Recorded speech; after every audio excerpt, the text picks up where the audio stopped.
Hello students, तो welcome to next lecture of formula series. इस lecture में हम लोग डिस्कस करेंगे formulas of thermodynamics.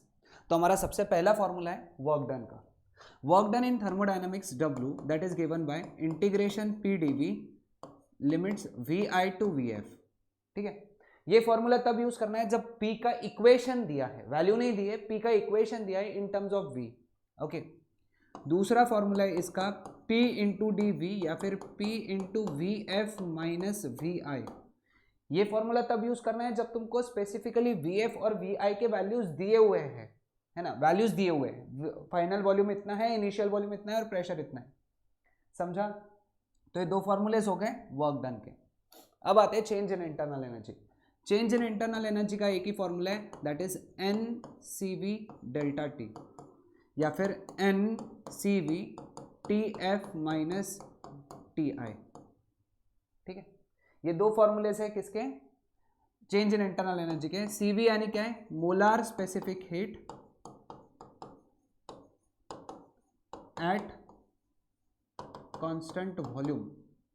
Molar specific heat at constant volume. Okay, next sign conventions. Okay, sign conventions है जब heat absorb होगी। Question में बोला है कि हीट एब्जॉर्ब हो रही है तो Q को पॉजिटिव वैल्यू लेना, Q का पॉजिटिव वैल्यू लेना, मतलब 200 joule of heat is absorb तो Q इज प्लस 200, है ना। जब हीट इज रिलीज्ड तो Q का वैल्यू निगेटिव लेना, है ना। Clear? 200 joule of heat is released, Q is equal to minus 200। Okay, change in internal energy का, इंटरनल एनर्जी इंक्रीजेस तो डेल्टा U का वैल्यू पॉजिटिव लेना। सिमिलरली अगर इंटरनल एनर्जी डिक्रीजेस तो डेल्टा यू का वैल्यू निगेटिव लेना है। यानी प्रॉब्लम में बोला है कि internal energy decreases by 21 joule तो डेल्टा यू माइनस 21 जूल। ठीक है, work done by the gas W positive लेना, work done on the gas W negative लेना। ये जो साइन कन्वेंशन है जब हम लोग first law of thermodynamics apply करते हैं तब बहुत ज्यादा काम में आते हैं। ओके, ये सारे साइन कन्वेंशन। ठीक है, next first law of thermodynamics. First law of thermodynamics क्या कहता है? Q is equal to delta U plus W, है ना। जो हीट एब्जॉर्ब्ड है ये हमेशा इंटरनल एनर्जी का चेंज प्लस वर्क डन होता है। Okay, next equation of state. Equation of state वही है जो इक्वेशन ऑफ गैस था, ideal gas equation, PV is equal to nRT, वही याद रखना है, सेम है। यहाँ पे उसको इक्वेशन ऑफ स्टेट कहते हैं हम लोग, कहाँ पे? थर्मोडायनामिक्स में। ओके, नेक्स्ट, हाँ, आइसोथर्मल प्रोसेस। अब आइसोथर्मल प्रोसेसेस में अपने को क्या याद रखना है? सबसे पहला चीज याद रखना है यहाँ पे PV is equal to constant, या फिर इसको ऐसा भी याद रख लो PI VI is equal to PF VF। ठीक है, क्लियर? ये पहली चीज याद रखना है आइसोथर्मल प्रोसेस में। दूसरी चीज यहाँ पे याद रखना है कि डेल्टा T 0 है क्योंकि T कांस्टेंट है ना, उल्टा लिखा मैंने, पहले T कांस्टेंट मतलब डेल्टा T 0। तीसरी चीज याद रखना है यहाँ पे डेल्टा U की वैल्यू 0 होती है। चौथी चीज कि Q is equal to W होता है, ये फर्स्ट लॉ ऑफ थर्मोडायनेमिक्स से आया। और पांचवी और इंपॉर्टेंट चीज यहाँ पे वर्क डन के फॉर्मूलेस, है ना, वर्क डन के फॉर्मूलेस। एक्चुअली थोड़ा इधर लिखना चाहिए था लेकिन ठीक है, अब समझ जाओ। वर्क डन का पहला फॉर्मूला है nRT log to the base E VF upon VI, है ना, और दूसरा है nRT log to the base E PI upon PF, है ना, VF upon VI PI upon PF। लेकिन ये डिराइव करते वक्त, लेकिन जब न्यूमेरिकल आता है, ओके, आइसोथर्मल प्रोसेस का न्यूमेरिकल आएगा तो ये फॉर्मूला नहीं यूज करेंगे। इन फॉर्मूले में 2.303 ऐड करेंगे, 2.303 nRT log to the base 10 VF upon VI। Log to the base 10 लगाना है, ओके, क्योंकि जो लॉग बुक होता है वो लॉग टू द बेस 10 होता है, मतलब जो तुम लॉग निकालते हो टू द बेस 10 निकालते हो। तो ये फॉर्मूले इस काम के नहीं होते हैं, ये वाले फॉर्मूले काम के हैं। तो इसका दूसरा फॉर्मूला हो गया 2.303 nRT log to the base 10 PI upon PF।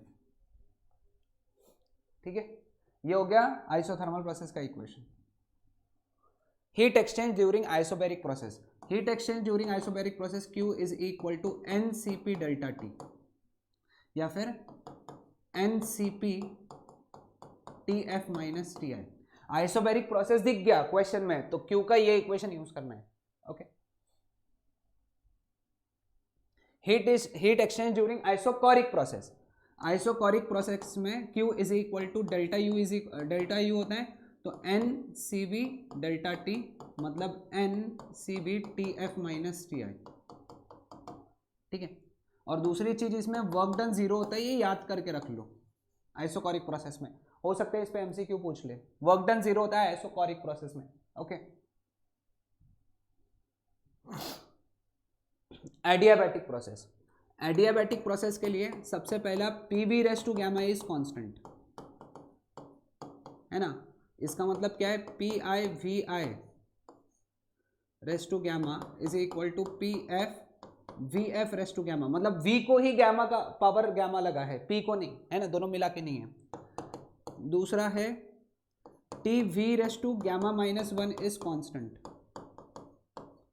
अब तुम ऐसे ही लिख लेना उसके लिए। तीसरा है P raise to 1 minus gamma T raise to gamma is constant, है ना। देख लो पावर्स, देख लो सब, क्या बहुत इंपॉर्टेंट है। ठीक है, चौथा है वर्क डन का, है ना। वर्क डन के दो फॉर्मूलेस हैं, PF/VF minus PI/VI upon 1 minus gamma, है ना। 1 माइनस गैमा है PF/VF माइनस PI/VI, या फिर NRTF minus TI upon 1 minus gamma. ठीक है, लिखे ये इक्वेशंस, है ना। ये है सारे आइडियाबैटिक प्रोसेस के इक्वेशन। ठीक है, आइडियाबैटिक प्रोसेस में इतनी बातें तुमको याद रखना है। ओके, हाँ, आइडियाबैटिक प्रोसेस में एक और बात याद रखने लायक, Q इज इक्वल टू 0 होता है। ओके, ये भी लिख लो। Heat engine. ओके, अब हीट इंजन में सबसे पहला फॉर्मूला होता है W का, that is mod QH minus mod QC। अब ये इक्वेशन में कैसे यूज करना है समझाता हूँ।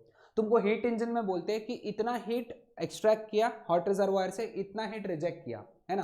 सपोज तुमको बोला कि 200 जूल हीट एब्जॉर्ब किया हॉट रिजर्वायर से और 100 जूल हीट रिजेक्ट किया, रिलीज किया। अब अपने को क्या दिमाग में कि हीट रिलीज नेगेटिव लेना, यहाँ पे मॉड ले लिया अपन ने, मॉड ले लिया, इसका मतलब क्या है, इसकी वैल्यू ऐसे क्या ऐसे डालो, माइनस मत डालो। तो वर्क डन क्या लेंगे यहाँ पे, इट इज 200 माइनस 100, है ना। समझा सबको, 200 माइनस 100 समझा।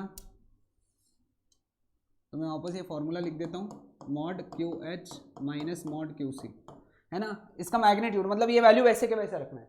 ये एक फॉर्मूला याद रखना है हीट इंजन में। दूसरा है एफिशिएंसी का 1 minus mod QC upon mod QH, है ना, mod QC minus mod QH। ठीक है, ये एफिशिएंसी का फॉर्मूला है। किसका फॉर्मूला ये, एफिशिएंसी। ठीक है, ओके। Next refrigerator.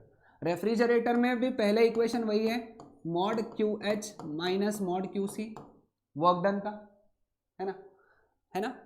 लेकिन यहाँ पे रेफ्रिजरेटर में कोएफिशिएंट ऑफ परफॉर्मेंस डिफाइन करते हैं, that is mod QC upon W, that is mod QC upon mod QH minus mod QC। Coefficient of performance define करते हैं हम लोग किसके लिए, रेफ्रिजरेटर के लिए। QC QH पता है ना, heat extracted from hot reservoir, sorry यहाँ पे QC is heat extracted from hot reservoir, QH is heat release to the hot, sorry extremely sorry, QC is heat extracted from cold reservoir and QH is heat released to the hot reservoir। Refrigerator में, refrigerator heat engine का उल्टा होता है। ठीक है, air conditioner में coefficient of performance define करते हैं H/P, है ना। H यानी क्या है, rate at which heat is removed, है ना, from cold reservoir, from cold reservoir. ये है rate at which work is done on the gas, या फिर इसको हम लोग सिंपली पावर भी बोल देते, power. Rate at which heat is removed, rate at which work is done. Okay, समझ में आया सबको, क्लियर। नेक्स्ट है Carnot refrigerator. Okay, Carnot refrigerator के लिए के डिफाइन करते हैं हम लोग, that is TC upon TH minus TC, है ना, कार्नोट रेफ्रिजरेटर के लिए। ओके, ये लिख लिया।